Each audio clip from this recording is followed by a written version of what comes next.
ছাত্রছাত্রী, বয়স্ক, বৃদ্ধ, পুরুষ, মহিলা সবাইকে আমার সালাম জানাচ্ছি। আসসালামু আলাইকুম। বক্তব্যের শুরুতে আমি গভীর শ্রদ্ধা জানাচ্ছি জুলাই আগস্ট মাসে ফ্যাসিবাদের বিরুদ্ধে ছাত্র শ্রমিক জনতার অভ্যুত্থানে নিহত সকল শহীদের প্রতি। আমি আরও স্মরণ করছি তাদের যারা ফ্যাসিবাদী শক্তির প্রাণঘাতী অস্ত্রের সামনে হিমালয়ের মতো দাঁড়িয়ে অন্যায়ের প্রতিবাদ করে মৃত্যুকে আলিঙ্গন করেছে, আহত হয়েছে, পঙ্গুত্ব বরণ করেছে, হারিয়েছে তাদের চোখের দৃষ্টি। সেই সব বীরদের স্মরণ করছি যারা মিথ্যাচার, লুটপাট, স্বৈরতন্ত্রের বিরুদ্ধে এক দফা দাবি নিয়ে দাঁড়িয়েছিল।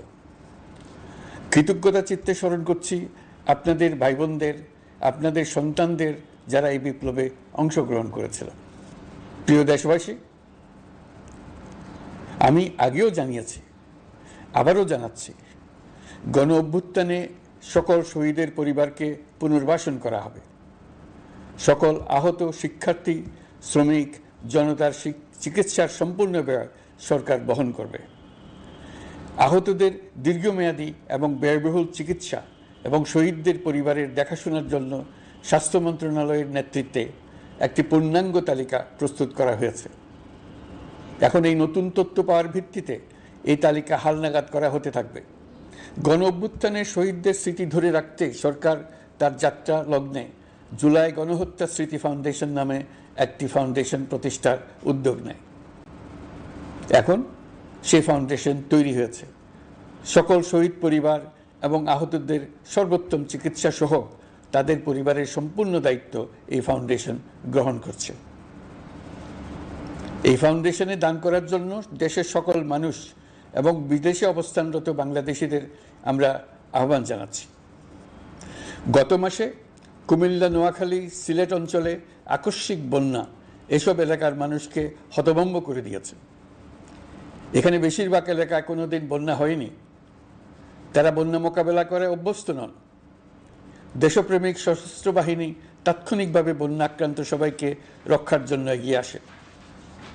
সেনা, নৌ এবং বিমান বাহিনী পরস্পরের সঙ্গে সমন্বয় করে একযোগে কাজে নেমে পড়ার ফলে মানুষের দুর্ভোগ কম হয়েছে। এর পরপরই এনজিও এবং সাধারণ মানুষ দেশের সকল অঞ্চল থেকে দলে দলে এগিয়ে এসছে। আমি বিশেষ করে দেশপ্রেমিক সেনাবাহিনীকে আবারও ধন্যবাদ জানাচ্ছি। দেশের সকল দুর্যোগকালে তারা সবসময় আন্তরিকভাবে এগিয়ে এসছে। বিশেষ করে বন্যা ও শান্তি শৃঙ্খলা রক্ষার কাজে তাদের সৈনিক এবং অফিসাররা দিনের পর দিন যেভাবে দায়িত্ব পালন করেছে তার কোনো তুলনা হয় না। জনজীবনে স্বস্তি ও আত্মবিশ্বাস প্রতিষ্ঠায় তাদের ভূমিকা অনন্য। বাংলাদেশ সশস্ত্র বাহিনীর সকল সদস্যকে আমি ধন্যবাদ জানাই তাদের সততা, ত্যাগ ও অসীম দেশপ্রেমের জন্য। দেশের স্বাধীনতা সংগ্রাম থেকে শুরু করে বন্যা, খরা, ঝড়, বৃষ্টি, ঘূর্ণিঝড়, সকল প্রাকৃতিক দুর্যোগে আপনারা সকলের শেষ ভরসার স্থান। দেশের প্রতিটি ক্রান্তি লগ্নে আপনারা দেশের মানুষের পাশে থেকেছেন। দেশের স্বাধীনতার পক্ষে, সার্বভৌমত্বের পক্ষে অবস্থান নিয়েছেন। দেশ গঠনে আপনারা সবার আগে এগিয়ে এসছেন। বিগত জুলাই হতে শুরু হওয়া গণ অভ্যুত্থান, বন্যা, নিরাপত্তা প্রদান, অস্ত্র উদ্ধার সহ সকল কার্যক্রমে আপনারা সফলভাবে দিনরাত কাজ করে যাচ্ছেন। সরকার ও জনগণের পক্ষ থেকে আমি আপনাদের প্রতি কৃতজ্ঞতা জানাচ্ছি। বন্যা আমাদের জনজীবনে আরেকটি দিক উন্মোচন করল। দেশের সকল জায়গায় মানুষের সক্রিয় সহানুভূতির জোয়ার উঠেছিল অবিশ্বাস্য মাত্রায়। ব্যবসায়ী, অর্থবান ব্যক্তিরা যেমন তাদের অর্থ নিয়ে স্বতঃস্ফূর্তভাবে এগিয়ে এসেছিল, তেমনি দেশের বিভিন্ন প্রান্তের সাধারণ মানুষ, স্কুল, কলেজ, বিশ্ববিদ্যালয়ের ছেলেমেয়েরা জোয়ারের ঢলের মতো যার যার সামর্থ্য নিয়ে এগিয়ে এসছে। অনেকেই ছুটে গেছে বন্যার্তদের সহযোগিতা করার জন্য।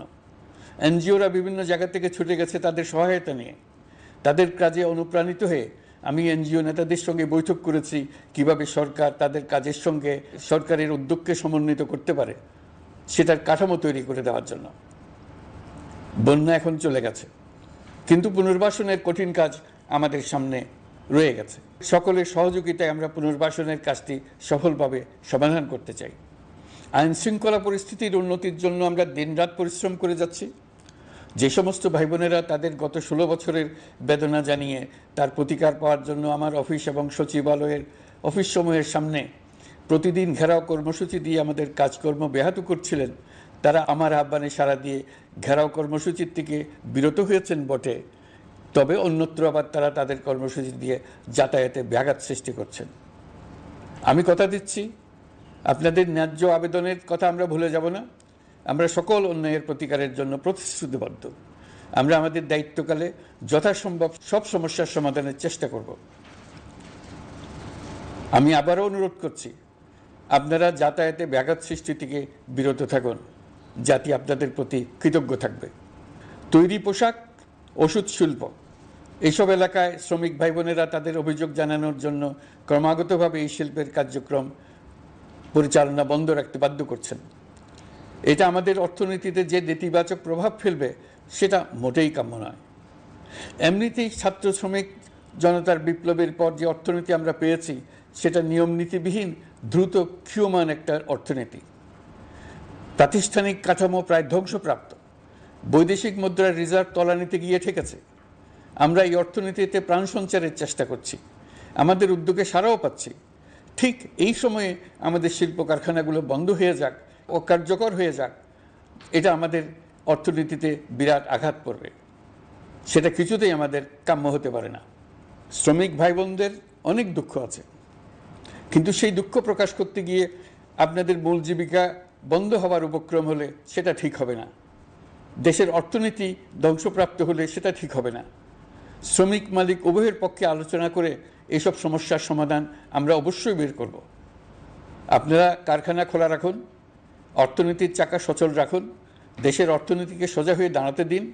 আমরা আপনাদের সমস্যার স্থায়ী সমাধান বের করার জন্য সর্বশক্তি প্রয়োগ করব।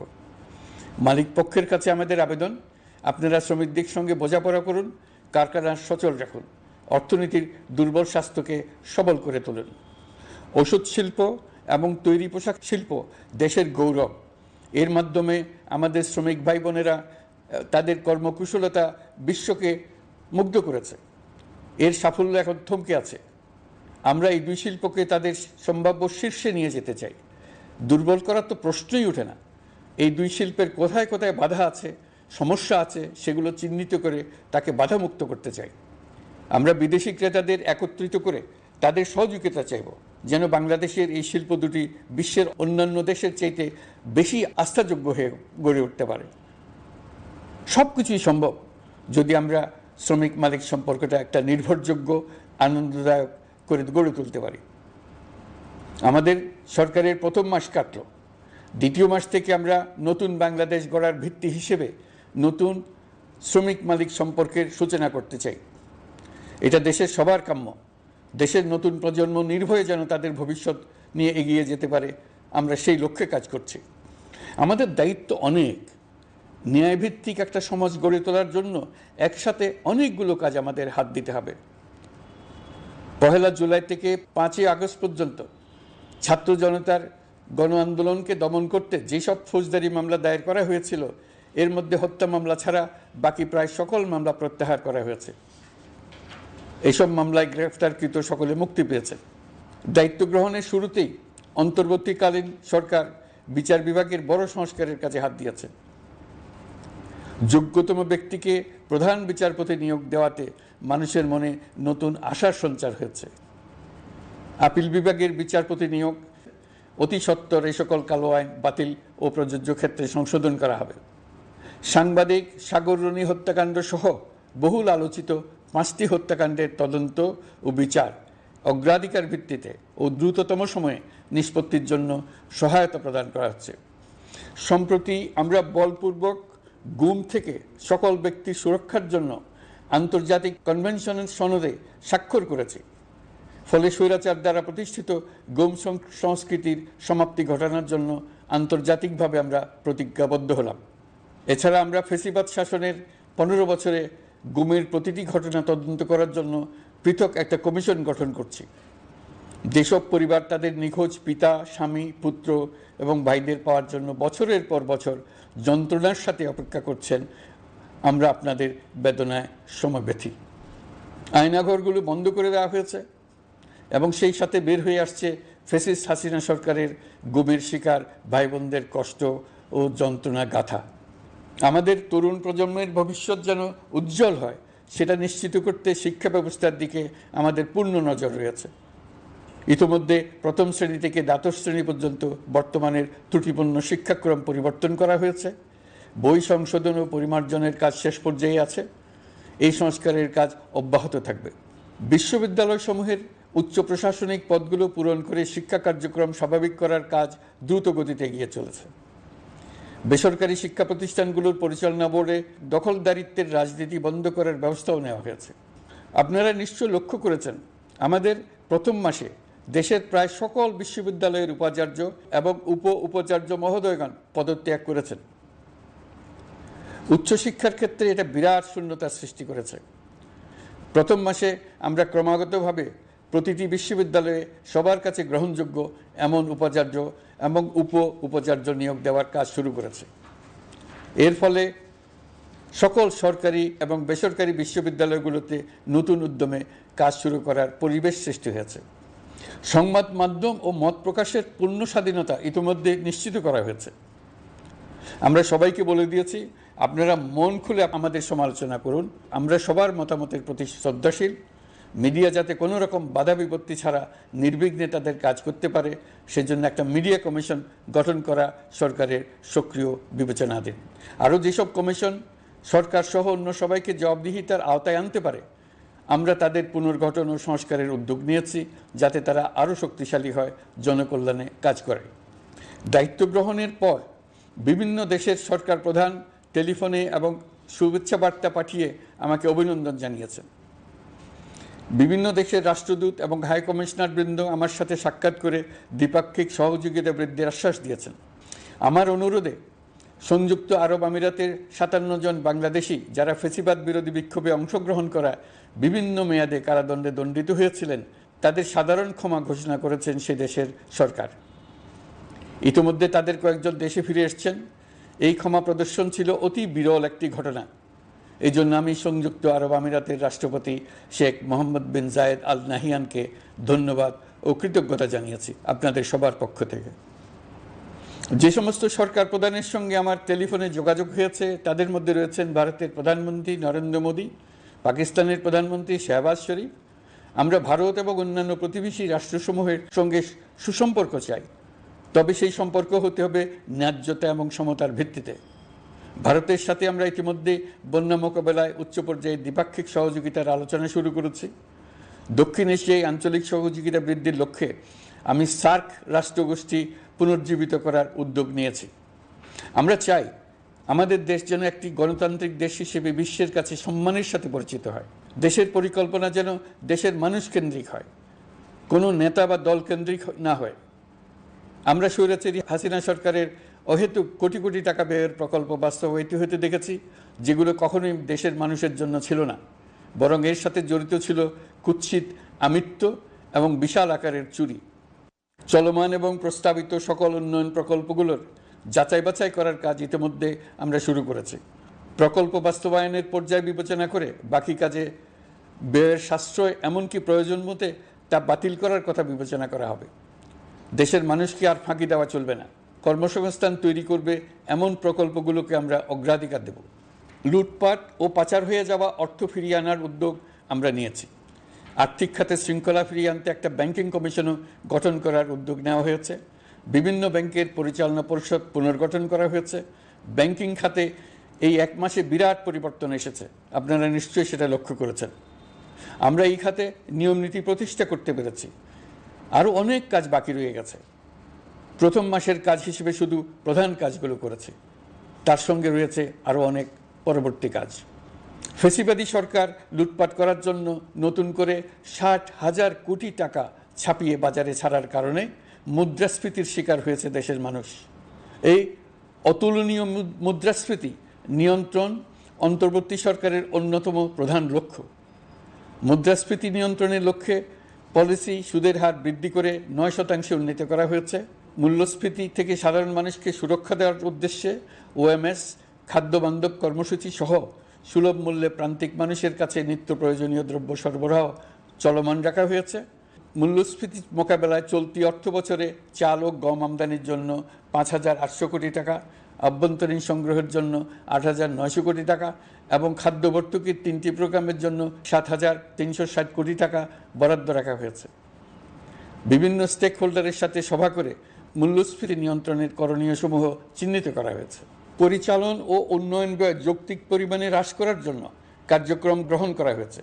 কৃষিপণ্য উৎপাদনের জন্য সার আমদানির ক্ষেত্রে প্রয়োজনীয় বৈদেশিক মুদ্রার সরবরাহ নিশ্চিত করার পদক্ষেপ নেওয়া হয়েছে। প্রকৃত চাষিগণ যাতে কৃষি ঋণ পেয়ে থাকেন তা নিশ্চিত করার উদ্যোগ নেওয়ার পাশাপাশি কৃষি ঋণের পরিমাণ বৃদ্ধি করা হয়েছে। মার্কিন ডলারের বিপরীতে টাকার বিনিময় হার স্থিতিশীল রাখার লক্ষ্যে বৈদেশিক মুদ্রার বিনিময় হারকে বাজার ভিত্তিক করা হয়েছে। কালো টাকা সাদা করার অনৈতিক অনুমতি বাতিল করা হয়েছে। বৈদেশিক মুদ্রার রিজার্ভ বৃদ্ধি করতে বিভিন্ন উন্নয়ন সহযোগীদের কাছ থেকে বাজেট সাপোর্ট চাওয়া হয়েছে। আন্তর্জাতিক মুদ্রা তহবিল থেকে অতিরিক্ত 3 বিলিয়ন মার্কিন ডলার, বিশ্বব্যাংক থেকে অতিরিক্ত 1 বিলিয়ন ডলার, জাইকা থেকে অতিরিক্ত 1 বিলিয়ন মার্কিন ডলার প্রদানের অনুরোধ করা হয়েছে। রূপপুর পারমাণবিক বিদ্যুৎ কেন্দ্র নির্মাণ প্রকল্পের অগ্রিম অর্থ পরিশোধ এবং বকেয়া পাওনা নিয়ে রাশিয়ান ফেডারেশনের সাথে অর্থ মন্ত্রণালয়ের আলোচনা চলছে। পাইপলাইনে থাকা 48 বিলিয়ন মার্কিন ডলার বৈদেশিক সহায়তা ব্যবহারের উদ্যোগ নেওয়া হয়েছে। মেগা প্রকল্পের নামে লুটপাট বন্ধের পাশাপাশি স্বাস্থ্য ও শিক্ষা খাতে বরাদ্দ বৃদ্ধির পরিকল্পনা গ্রহণ করা হয়েছে। বৈদেশিক মুদ্রার রিজার্ভের উপর চাপ কমানোর লক্ষ্যে রাশিয়া এবং চীন থেকে প্রাপ্ত ঋণের সুদের হার কমানো এবং ঋণের মেয়াদ বৃদ্ধির জন্য অনুরোধ জানানো হয়েছে। সকল উন্নয়ন সহযোগীদের সাথে সম্পর্ক আরও নিবিড় করার উদ্যোগ নেওয়া হয়েছে। সকল অর্থনৈতিক সূচক এবং পরিসংখ্যানের প্রকৃত মান বা সংখ্যা প্রকাশের জন্য নির্দেশনা প্রদান করা হয়েছে। জিডিপি, মূল্যস্ফীতি ইত্যাদি সঠিক উপাত্ত সংগ্রহ, প্রাক্কলন ও প্রকাশের জন্য নির্দেশনা দেওয়া হয়েছে। জাতীয় রাজস্ব বোর্ড এবং অর্থ বিভাগের রাজস্ব আয় সম্পর্কিত উপাত্তের মধ্যে পার্থক্য নিরসনে উদ্যোগ নেওয়া হয়েছে। প্রকৃত রপ্তানি আয় নিরূপণ এবং প্রকাশের নির্দেশনা দেওয়া হয়েছে। জাতীয় রাজস্ব বোর্ডের অটোমাইজেশনের লক্ষ্যে পরিকল্পনা গ্রহণ করা হয়েছে। পুঁজিবাজারকে স্বাভাবিক ধারায় ফিরিয়ে আনতে সিকিউরিটি এক্সচেঞ্জ কমিশন পুনর্গঠন করা হয়েছে। নিত্য প্রয়োজনীয় পণ্য সামগ্রীর সরবরাহ স্বাভাবিক রাখার নিমিত্তে ব্যবসায়ী, শিল্প মালিক ও ব্যবসায়ী সংগঠনের সাথে সভা করা হচ্ছে এবং তাদের মতামতের ভিত্তিতে বিভিন্ন ব্যবস্থা গ্রহণ করা হচ্ছে। বিদ্যমান মজুদ ও ঘাটতি মূল্যায়ন করে ভবিষ্যৎ চাহিদা পর্যালোচনা করে স্থানীয় উৎপাদন বৃদ্ধির পাশাপাশি আমদানি পর্যায়ে বিভিন্ন জটিলতা দূরীকরণ, বন্দর ও বড় মোকামসহ পরিবহন ব্যবস্থার বিভিন্ন সমস্যা সমাধানে সংশ্লিষ্ট সকল মন্ত্রণালয়, দপ্তর, বিভাগকে প্রয়োজনীয় নির্দেশ দেওয়া হয়েছে। এই জন্য তেল, চিনি, ডিম ও মাংস উৎপাদনকারী বৃহৎ প্রতিষ্ঠানসমূহের সাথে সভা ও মতবিনিময় করা হচ্ছে। নিত্য প্রয়োজনীয় কিছু দ্রব্যাদি যেমন পেঁয়াজ, আলু এসবের দাম আরও কমানোর জন্য বিদ্যমান শুল্ক হার হ্রাসের বিষয়ে এনবিআরকে প্রয়োজনীয় নির্দেশনা দেওয়া হয়েছে। ইতোমধ্যে এনবিআর পেঁয়াজ, আলু ও কতিপয় কীটনাশকের ক্ষেত্রে আমদানি শুল্ক হ্রাস এবং ক্ষেত্র বিশেষে রেগুলেটরি শুল্ক প্রত্যাহার করে এসআরও জারি করেছে। নিম্ন আয়ের 1 কোটি পরিবারকে টিসিবির মাধ্যমে হ্রাসকৃত মূল্যে কিছু পণ্য যেমন পরিবার প্রতি চাল মাসে 5 কেজি, সয়াবিন তেল মাসে 2 কেজি, মসুর ডাল মাসে 2 কেজি দেওয়া হচ্ছে। এটি সামনের দিনগুলোতে অব্যাহত রাখা হবে।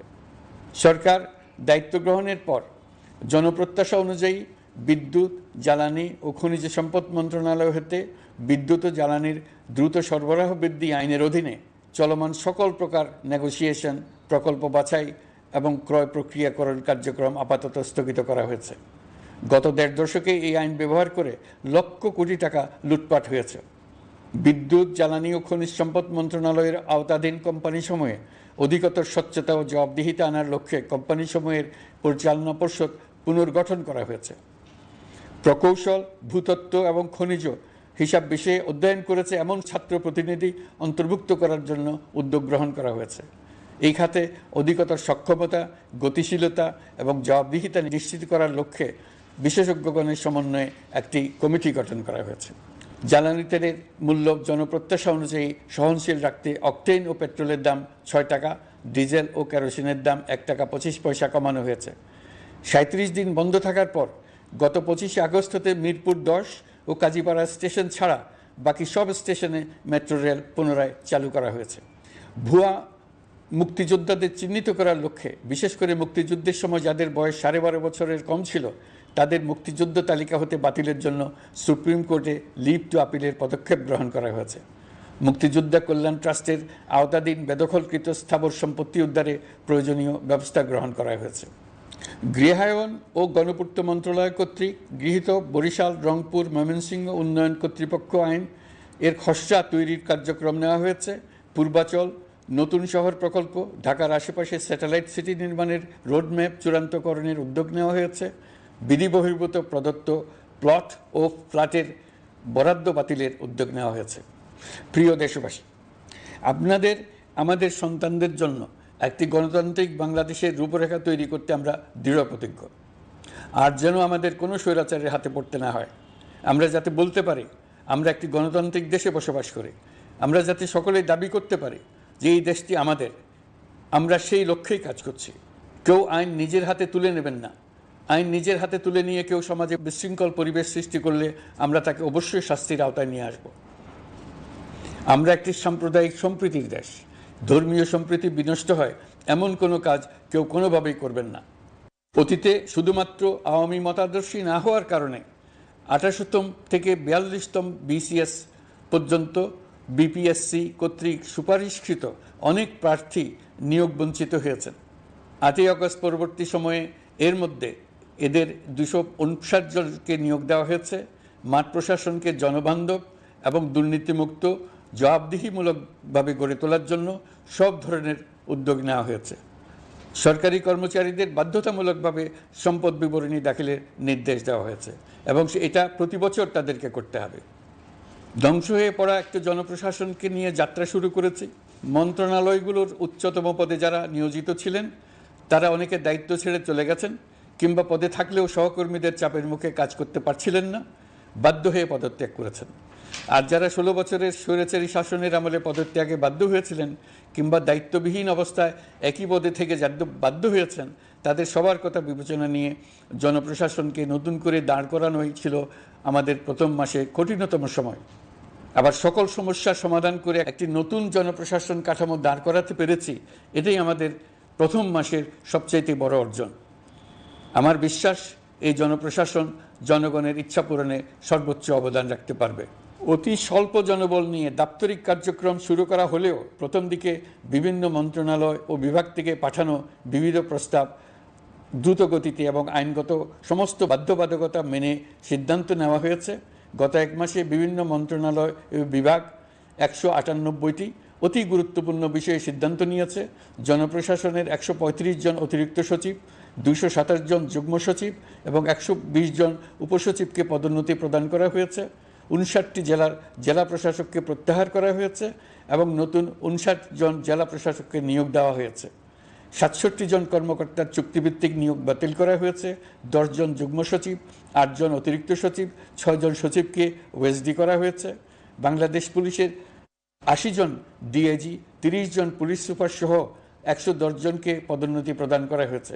1 জন ডিআইজি, 1 জন এডিশনাল ডিআইজি, 4 জন পুলিশ সুপারকে চাকরিতে পুনর্বহাল করা হয়েছে। আইজিপি সহ 10 জন অতিরিক্ত আইজি, 88 জন ডিআইজি, 21 জন এডিশনাল ডিআইজি, 177 জন পুলিশ সুপার সহ মোট 297 জন কর্মকর্তাকে বদলি করা হয়েছে। ছাত্র শ্রমিক জনতার বিপ্লবের মূল লক্ষ্য ছিল গণভবন। এটা ছিল স্বৈরাচারের কেন্দ্রবিন্দু। এই সরকার বিপ্লবের প্রতি সম্মান দেখিয়ে গণভবনকে বিপ্লবের জাদুঘর হিসেবে ঘোষণা দিয়েছে। ছাত্র জনতার ক্ষোভকে স্থায়ীভাবে তুলে ধরার জন্য গণভবনের আর কোনো সংস্কার করা হবে না। ছাত্র জনতার ক্ষোভের মুখে তা যে অবস্থায় দাঁড়িয়েছিল সেই অবস্থায় তাকে রাখা হবে। যেসব মূল্যবান সামগ্রী জনতা নিয়ে গিয়েছিল সেগুলো অনেক ফেরত দিয়ে গেছেন। যারা নিয়ে গিয়েছেন তারা নিজেরাই ফেরত দিয়ে গেছেন। তাদের আমরা দেশবাসীর পক্ষ থেকে ধন্যবাদ জানাচ্ছি। আরও কিছু জিনিস পাওয়া যায়নি। যারা নিয়ে গেছেন তাদের কাছে আমাদের অনুরোধ থাকবে তারা যেন এইসব সামগ্রী ফেরত দিয়ে যান।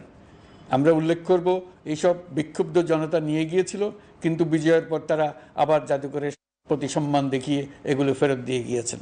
আমরা নতুন বাংলাদেশকে একটা পরিবেশ বান্ধব এবং জীববৈচিত্র্যময় দেশ হিসেবে গড়ে তোলার উদ্যোগ নিয়েছি। এটি তরুণদের আকাঙ্ক্ষা, আমাদের সবারই আকাঙ্ক্ষা। সেই লক্ষ্যে আমি প্রথমেই একটি ক্ষুদ্র পদক্ষেপ নিয়েছি। আমার বাসভবন এবং সমগ্র সচিবালয়ে প্লাস্টিকের পানির বোতল ব্যবহার নিষিদ্ধ করেছে। ইতিমধ্যে সুপার শপগুলোতে পলিথিনের শপিং ব্যাগ ব্যবহার বন্ধ করার উদ্যোগ নেওয়া হয়েছে। গত কয়েক দশকে যে পরিমাণ নদী দূষণ হয়েছে আমরা তা বন্ধ করার উদ্যোগ নিয়েছি। আমরা সংস্কার চাই। আমাদের একান্ত অনুরোধ, আমাদের উপর যে সংস্কারের গুরু দায়িত্ব দিয়েছেন সেই দায়িত্ব দিয়ে আপনারা দর্শকের গ্যালারিতে চলে যাবেন না। আপনারা আমাদের সঙ্গে থাকুন, আমরা একসঙ্গে সংস্কার করব। এটা আমাদের সবার দায়িত্ব। আপনারা নিজ নিজ জগতে সংস্কার আনুন। একটা জাতির সংস্কার শুধু সরকারের সংস্কার হলে হয় না। আপনি ব্যবসায়ী হলে আপনার ব্যবসায় সংস্কার আনুন। ব্যবসায়ী গোষ্ঠীরা তাদের নিজ নিজ সমিতির মাধ্যমে সংস্কার আনুন। সমিতিতে সংস্কার আনুন। নতুন করে সমিতি গঠনতন্ত্র সংশোধন করুন। আপনি শ্রমিক হলে আপনার ক্ষেত্রে আপনি সংস্কার করুন। আপনি রাজনৈতিক নেতাকর্মী হলে আপনার ক্ষেত্রে সংস্কার করুন। আপনি প্রতিষ্ঠান প্রধান হলে আপনার প্রতিষ্ঠানে সংস্কার আনুন। আমি এটাকে সুযোগ হিসেবে গ্রহণ করার জন্য সবাইকে আহ্বান জানাচ্ছি। এই সংস্কারের মাধ্যমে আমরা জাতি হিসেবে নতুনভাবে যাত্রা শুরু করতে চাই। আমাদের এই যাত্রা আমাদেরকে পৃথিবীর একটা সম্মানিত জাতি হিসেবে প্রতিষ্ঠিত করুক, এটাই আমাদের সবার কাম্য, এটাই আমাদের সবার লক্ষ্য। গত এক মাসে আমি বেশ কিছু রাজনৈতিক দলের সঙ্গে পৃথকভাবে বসছি, তাদের সঙ্গে মতামত বিনিময় করেছি। তারা আমাদের উৎসাহিত করেছেন, ছাত্র শ্রমিক জনতার বিপ্লবের লক্ষ্যের প্রতি সমর্থন জানিয়েছেন, সংস্কারের কাজে পূর্ণ সহযোগিতার দেওয়ার আশ্বাস দিয়েছেন। আমি দেশের বিশিষ্ট সম্পাদক বৃন্দের সঙ্গে মত বিনিময় করেছি, তারাও সংস্কারের কাজে পূর্ণ সহযোগিতা দেওয়ার আশ্বাস দিয়েছেন। তারা বিভিন্ন বিষয়ে মূল্যবান পরামর্শ দিয়েছেন। সবার পরামর্শ নিয়ে এখন আমাদের অগ্রসর হওয়ার পালা। আমি বিশিষ্ট ব্যবসায়ীদের সঙ্গে বৈঠক করেছি, তাদের কাছে আমাদের সরকারের লক্ষ্যগুলো ব্যাখ্যা করেছি, তারাও আমাদের লক্ষ্যের সঙ্গে একমত প্রকাশ করেছেন। আপনারা জানেন, ছাত্র শ্রমিক জনতার ঐতিহাসিক জুলাই গণ অভ্যুত্থানের মুখে এবং হাজারো মানুষের আত্মদানের বিনিময়ে বাংলাদেশে ফ্যাসিস্ট সরকারের পতন হয়েছে। এই গণ অভ্যুত্থানের বার্তা ও আকাঙ্ক্ষা বাস্তবায়নের জন্য একটি অভূতপূর্ব সময় ও সুযোগ আমরা এর মধ্য দিয়ে অর্জন করেছি। এর বাস্তবায়ন তথা বাংলাদেশের ফ্যাসিজম বা স্বৈরতান্ত্রিক শাসন পুনরাবৃত্তির আশঙ্কা রোধ এবং জনমালিকানা ভিত্তিক কল্যাণমুখী জনস্বার্থে নিবেদিত একটি রাষ্ট্র ব্যবস্থা প্রবর্তনের লক্ষ্যে কিছু জাতীয় ভিত্তিক সংস্কার সম্পন্ন করা জরুরি হয়ে পড়েছে। উক্ত সংস্কার ভাবনার অন্যতম কেন্দ্রবিন্দু হচ্ছে সুষ্ঠু নির্বাচন ব্যবস্থা, সুশাসন প্রতিষ্ঠা করা। আমরা যেহেতু জনগণের ভোটাধিকার ও জনগণের মালিকানায় বিশ্বাস করি, সেহেতু নির্বাচন ব্যবস্থার উন্নয়নে আমাদের সংস্কার ভাবনায় গুরুত্ব পেয়েছে অধিক। আমরা মনে করি নির্বাচনের নামে সংখ্যাগরিষ্ঠতার একাধিপত্য ও দুঃশাসন মানুষের উপর চাপিয়ে দেওয়া বা এর মাধ্যমে এক ব্যক্তি বা এক পরিবার বা কোনো গোষ্ঠীর কাছে সকল ক্ষমতা কুক্ষিগত করে রাখার কোনো ক্রমেই গ্রহণযোগ্য নয়। এসব আশঙ্কা রোধ করার জন্য নির্বাচনের সাথে সম্পর্কিত নির্বাচন কমিশন সহ অন্যান্য প্রতিষ্ঠানগুলোর সংস্কারের কথা আমরা ভাবছি। নির্বাচন ব্যবস্থার সাথে সম্পর্কিত প্রতিষ্ঠান হিসেবে পুলিশ প্রশাসন, জনপ্রশাসন, বিচার প্রশাসন, দুর্নীতি দমন কমিশন এই 4টি প্রতিষ্ঠানের সংস্কার করা সুষ্ঠু ও অবাধ নির্বাচনের জন্য অপরিহার্য। এসব প্রতিষ্ঠানের সংস্কার জনমালিকানা ভিত্তিক, জবাবদিহিমূলক এবং কল্যাণমূলক রাষ্ট্র ব্যবস্থা প্রতিষ্ঠায় অবদান রাখবে বলে আমি বিশ্বাস করি। এর পাশাপাশি সমাজের সকল স্তরের মানুষের প্রতিনিধিত্ব ও স্বার্থ নিশ্চিত করার জন্য এবং জুলাই গণ অভ্যুত্থানের বার্তাকে প্রতিফলিত করার জন্য সাংবিধানিক সংস্কারের প্রয়োজন আমরা অনুভব করছি। এসব বিষয়ে সংস্কার করার প্রাথমিক পদক্ষেপ হিসেবে আমরা প্রাথমিকভাবে 6টি কমিশন গঠন করার সিদ্ধান্ত নিয়েছি। এসব কমিশনের কাজ পরিচালনার জন্য বিষয়ভিত্তিক অভিজ্ঞতা বিবেচনা করে 6 জন বিশিষ্ট নাগরিকের নেতৃত্বে এই কমিশনগুলো পরিচালনা করার দায়িত্ব দিয়েছি। এরপর আরও বিভিন্ন বিষয়ে কমিশন গঠন করার প্রক্রিয়া আমরা অব্যাহত রাখব। নির্বাচন ব্যবস্থা সংস্কার কমিশনের প্রধান হিসেবে দায়িত্ব পালন করবেন ডক্টর বদিউল আলম মজুমদার। পুলিশ প্রশাসন সংস্কার কমিশনের প্রধান হিসেবে কাজ করবেন জনাব সরফরাজ চৌধুরী। বিচার বিভাগ সংস্কার কমিশনের প্রধান হিসেবে দায়িত্ব পালন করবেন বিচারপতি শাহ আবু নাঈম মুমিনুর রহমান। দুর্নীতি দমন সংস্কার কমিশনের প্রধান হিসেবে দায়িত্ব পালন করবেন ডক্টর ইফতেখারুজ্জামান। জনপ্রশাসন সংস্কার কমিশনের প্রধান হিসেবে দায়িত্ব পালন করবেন জনাব আব্দুল মুহিত চৌধুরী। সংবিধান সংস্কার কমিশনের প্রধান হিসেবে দায়িত্ব পালন করবেন ডক্টর শাহদিন মালিক। এসব কমিশনের অন্য সদস্যদের নাম কমিশন প্রধানদের সাথে আলোচনা করে ঠিক করা হবে। কমিশনগুলোর আলোচনা ও পরামর্শ সভায় উপদেষ্টা পরিষদের সদস্য, ছাত্র, শ্রমিক জনতা আন্দোলনের প্রতিনিধি, নাগরিক সমাজ ও রাজনৈতিক দলের প্রতিনিধিরা উপস্থিত থাকবেন। পূর্ণাঙ্গভাবে গঠিত হওয়ার পর কমিশন আনুষ্ঠানিকভাবে তাদের কাজ আগামী 1 অক্টোবর থেকে শুরু করতে পারবে বলে আমি আশা করছি। এবং এটি পরবর্তী 3 মাসের মধ্যে সম্পন্ন হবে বলে আমরা ধারণা করছি। কমিশনের রিপোর্টের ভিত্তিতে সরকার পরবর্তী পর্যায়ে প্রধান রাজনৈতিক দলগুলোর সাথে পরামর্শ সভার আয়োজন করবে। চূড়ান্ত পর্যায়ে ছাত্র সমাজ, নাগরিক সমাজ, রাজনৈতিক দলের প্রতিনিধি, সরকারের প্রতিনিধি নিয়ে ব্যাপক ভিত্তিক 3 থেকে 7 দিন ব্যাপী একটি পরামর্শ সভার ভিত্তিতে সংস্কার ভাবনার রূপরেখা চূড়ান্ত করা হবে। এতে এই রূপরেখা কীভাবে বাস্তবায়ন হবে তার একটি ধারণাও দেওয়া হবে। এই আয়োজন জুলাই গণ অভ্যুত্থানের বার্তা বাস্তবায়ন ও রাষ্ট্র পুনর্নির্মাণ তাগিদের ঐক্যবন্ধনে গোটা জাতিকে শক্তিশালী ও আশাবাদী করে তুলবে বলে আমাদের বিশ্বাস। প্রিয় দেশবাসী, আমাদের সামনে অনেক কাজ, সবাই মিলে একই লক্ষ্যে আমরা অগ্রসর হতে চাই। আমাদের মধ্যে, বিশেষ করে আমাদের নতুন প্রজন্মের মধ্যে যে সুপ্ত প্রতিভা লুকিয়ে আছে সেটা যেন বিনা বাধায় রাষ্ট্রের এবং সমাজের সহযোগিতায় প্রকাশ করতে পারি, সেই সুযোগের কাঠামো তৈরি করতে চাই। সকলে মিলে আমাদের পরিবারের প্রতিটি সদস্যকে, সে ঝাড়ুদার হোক, ছাত্র হোক, শিক্ষক হোক, যে কোনো ধর্মের হোক, সবার সমান অধিকার নিশ্চিত করতে চাই। এই হলো আমাদের সংস্কারের মূল লক্ষ্য। আসুন ছাত্র শ্রমিক জনতার এই বিপ্লবের লক্ষ্যকে আমরা দ্রুত বাস্তবায়ন করি। আমাদের প্রথম মাসে আমরা যেই গতিতে, যে উদ্যম নিয়ে কাজ এগিয়ে নিয়ে যাওয়ার কথা চিন্তা করেছিলাম সেটা হয়তো করতে পারিনি বাস্তব অবস্থার পরিপ্রেক্ষিতে। দেশের আইনশৃঙ্খলা পরিস্থিতি স্বাভাবিক রাখা গেলে আশা করি আমরা আমাদের গতি অনেক বাড়াতে পারব। এই জন্য দেশের সকল মানুষের কাছে, শিক্ষক, ছাত্রছাত্রী, কৃষক, শ্রমিক, পেশাজীবী, বড় ব্যবসায়ী, ক্ষুদ্র ব্যবসায়ী, দিনমজুর, গৃহিণী, সকলের সহযোগিতা চাইছি। আমাদের কাজ বড় কঠিন, কিন্তু জাতি হিসেবে এবার ব্যর্থ হওয়ার কোনো অবকাশ আমাদের নেই। আমাদেরকে সফল হতেই হবে। এই সাফল্য আপনাদের কারণেই আসবে, আপনার সহযোগিতার কারণেই আসবে। আমাদের কাজ হবে আপনার আমার স্বপ্নকে বাস্তবে রূপায়িত করা। এখন আমরা আমাদের 2য় মাস শুরু করছি। আমাদের 2য় মাসে যেন আপনাদের মনে দৃঢ় আস্থা সৃষ্টি করতে পারি, সেই চেষ্টা করে যাব। ধৈর্য ধরুন, এই কথাটি আমি মোটেই আপনাদের বলবো না। আমরা সবাই অধৈর্য হয়ে পড়েছি। এত সব কাজ কখন যে শেষ হবে এটা চিন্তা করে আমরা অধৈর্য হব, কেন হব না? কিন্তু সঠিকভাবে কাজ করব, কাজে কোনো অধৈর্যের চিহ্ন রাখব না। প্রিয় দেশবাসী, দেশের শিশু, কিশোর কিশোরী, তরুণ তরুণী, ছাত্রছাত্রী, বয়স্ক, বৃদ্ধ, পুরুষ, মহিলা, সবাইকে আবারও আমার সালাম জানাচ্ছি। আসসালামু আলাইকুম। আপনাদের সবাইকে ধন্যবাদ জানাচ্ছি। মহান আল্লাহ আমাদের সকলের সহায় হন।